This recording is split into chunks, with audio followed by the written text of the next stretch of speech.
Good morning po. Tayo po'y mag-aral ng salita ng Diyos, the book of Romans chapter 15 verse 13.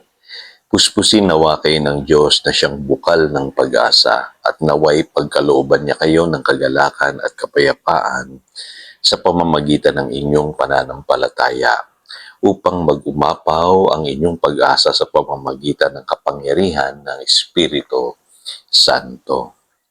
Full and satisfied life.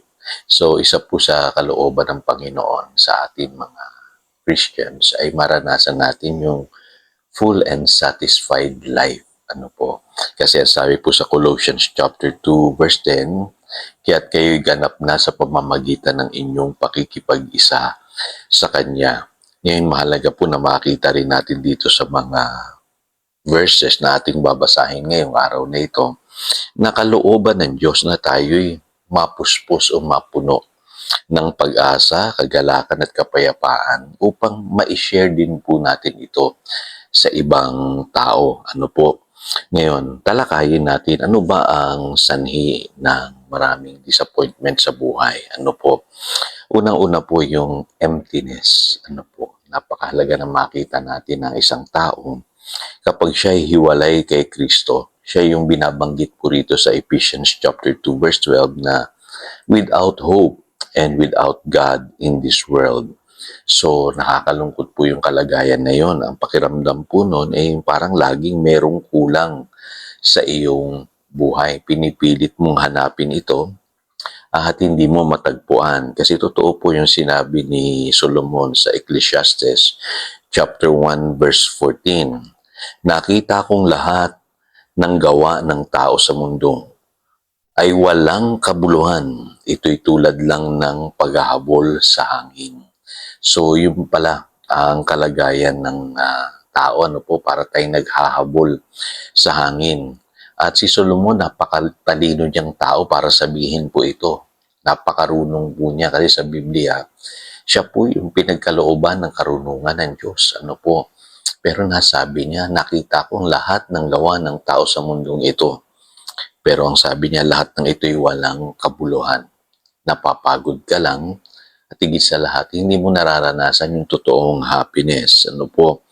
Kaya malinaw po sa Biblia na ang mundong ito, sabi po sa 1 John chapter 2 verse 17, the world and its desires passes away, but the man who does the will of God lives forever. Hindi kayang ibigay ng sanlibutan ang totoong kaligayahan. Kaya marami sa atin talaga nakakaranas po ng emptiness, lalo na yung mga taong hindi pa nakakilala sa Panginoong Jesus. Ang sabi po sa Psalm 37 verse 4, kayawi mo hanapin ang kaligayahan at ang pangarap mo iyong makakamtan. Kayawi daw po natin hahanapin ang totoong kaligayahan sa buhay na ito. Hindi natin yung matatagpuan sa tao, sa material possessions, or even sa mga experiences na meron sa mundong ito. Lahat po yan ay kapos. Ano po, katulad ng sinasabi ni Solomon sa Ecclesiastes 1:14, para lang tayong naghahabol sa hangin. Ngayon, mahalagang makita natin na kapag tayo'y na kay Kristo Jesus na, tayo po'y binigyan ng Diyos ng pag-asa. Ang sabi sa Colossians chapter 1 verse 27, Christ in you, the hope of glory. Yun po yung papalit sa emptiness na meron po tayo sa ating puso. Ano po?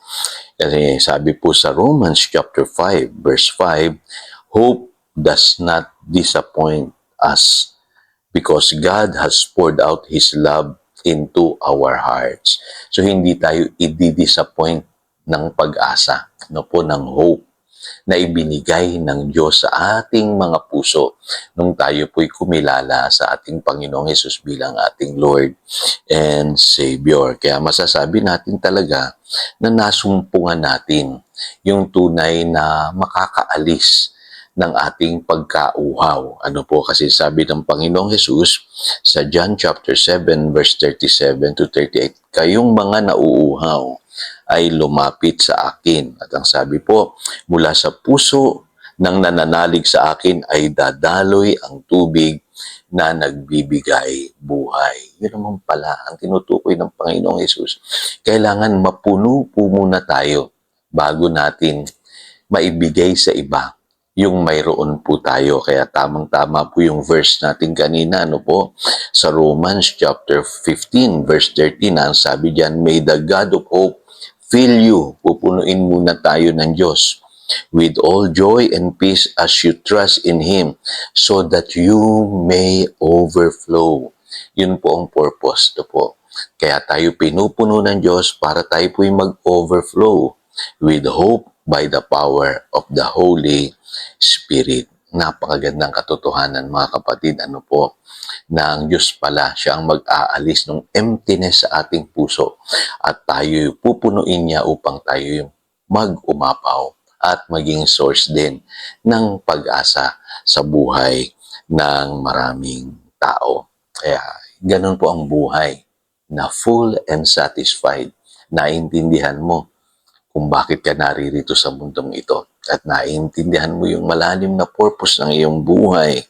Kaya pinupuno ka ng Diyos upang ikaw ay mag-umapaw at maging pagpapala.